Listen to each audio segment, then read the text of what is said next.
Welcome and thank you so much for tuning into the Greatness School YouTube channel. The channel where diamonds come to meet fellow diamonds to sharpen each other to greatness. Indeed, you are a diamond. I am your brother Ambrose Weda Esq, lawyer, mentor, and author. Kindly listen carefully to this video and others on this channel. If you find them enlightening and sharpening, I request that you subscribe if you have not done so as yet. Click the subscribe button and turn on the notification bell. Newer and more enlightening videos are forthcoming. You should not be left behind. You can also ask a question. Give us your feedback through a comment. You can also recommend to a friend, a fellow diamond. Thank you so much and welcome. Welcome to the Greatness School. The Greatness Talk platform today is on trial advocacy. The top 7 practical courtroom etiquette expected of you. Etiquette basically is customary code of polite behavior in any society, in our case among lawyers, in court and outside. It entails civil behavior, not coded, yet they apply. What is expected of a serious professional in a particular society. In this case, the legal profession, lawyering and courtroom lawyering. Remember that ill manners can wipe out all your professional gains. Modern times have created new protocols, especially for the lawyer. There are things now that we have to show, we have to exhibit.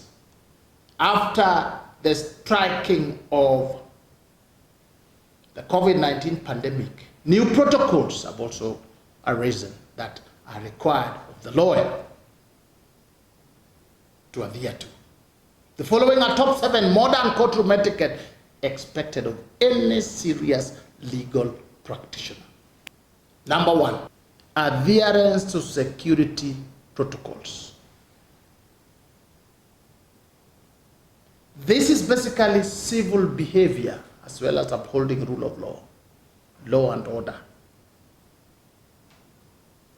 Now more than ever before, you will be required and you are required to go through certain security procedures. And this is where etiquette comes in. You are required as a serious senior lawyer to cooperate as security checkpoints in court, in the courthouse, in the court compound, and other areas, even in client buildings, where you meet clients, where clients come to meet you, to adhere to security protocols. Obey all security protocols set, comply with all the COVID-19 health protocols set locally and internationally at all times, because as a lawyer, higher standards are expected of you.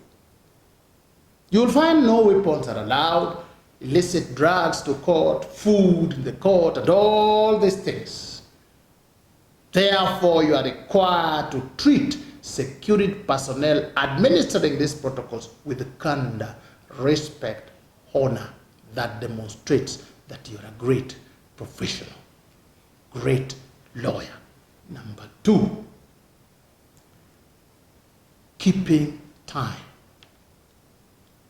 One of the major etiquettes required of lawyers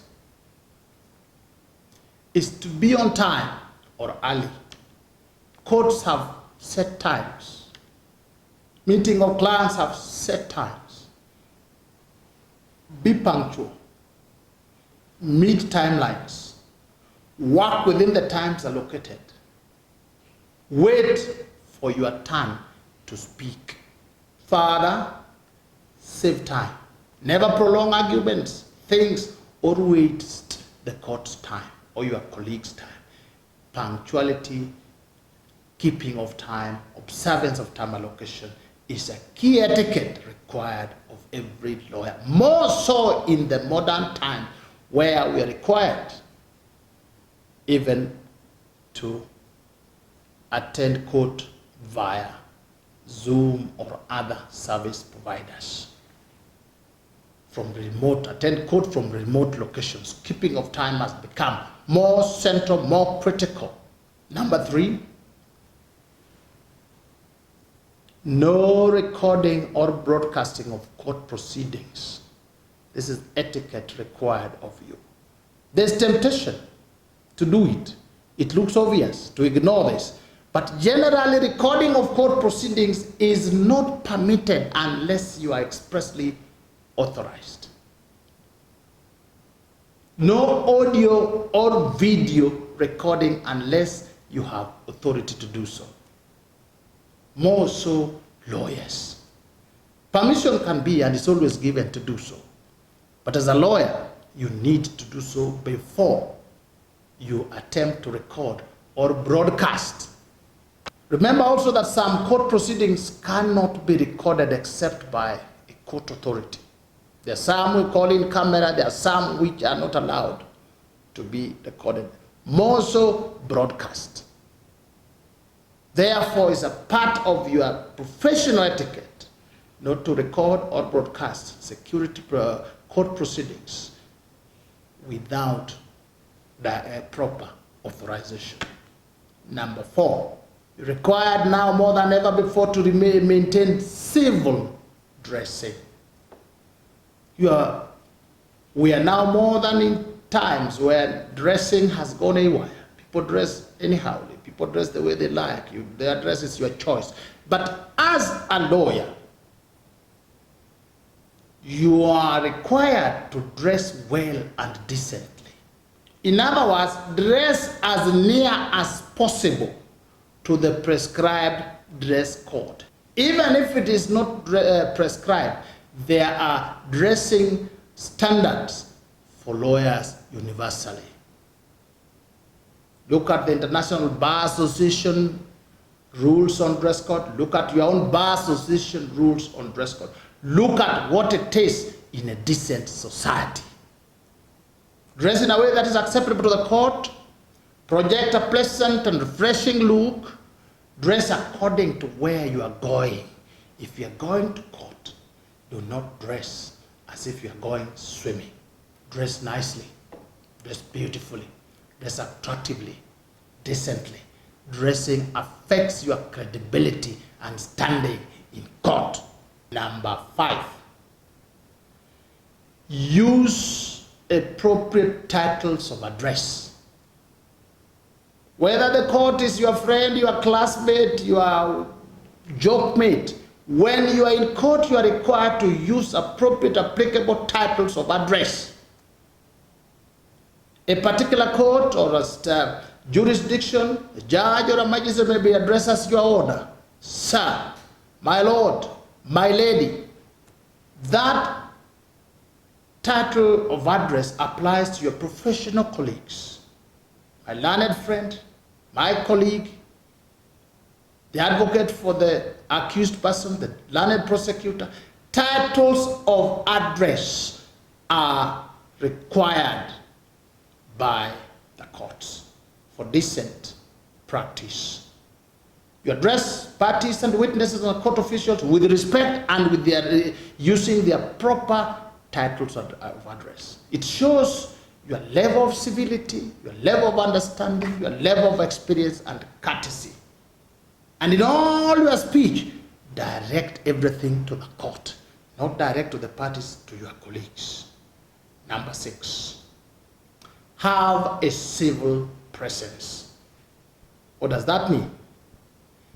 In court premises,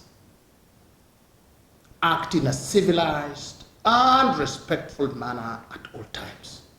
Rise when the court enters and leaves. Bow when the court is exiting or entering.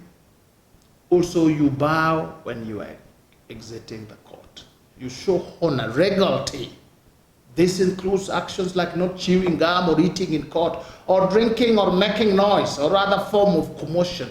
Civil presence entails what is called quiet and honorable presence. Your presence imbues honor, respect, and discipline. Keep your phones off or on silent mode, and retain all courtesy. This is what we call civil presence. Number 7, display soft discipline. Discipline are self-imposed boundaries to project in order for you to project professionalism. You're a professional.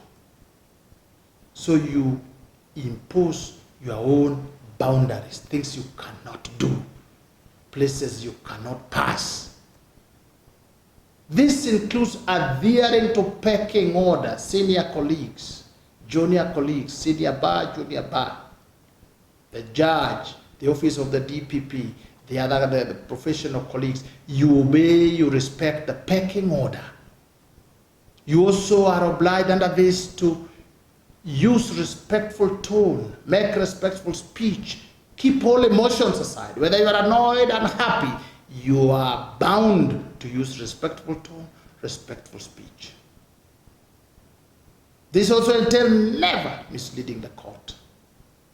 Discipline. It's a duty to be truthful and respectful to the court and to the colleagues at all times. It's a duty to assist the court. Use choice words, honorable words. Whoever sees you sees an epitome of discipline, good manners, and good advocacy. In conclusion, allow me to quote Justice Clarence Thomas, Associate Judge of the U.S. Supreme Court, on matters manners, discipline, courtesy. He said this, and I quote, "Good manners will open doors that the best education cannot." End of quote. Thank you so much, and God bless you.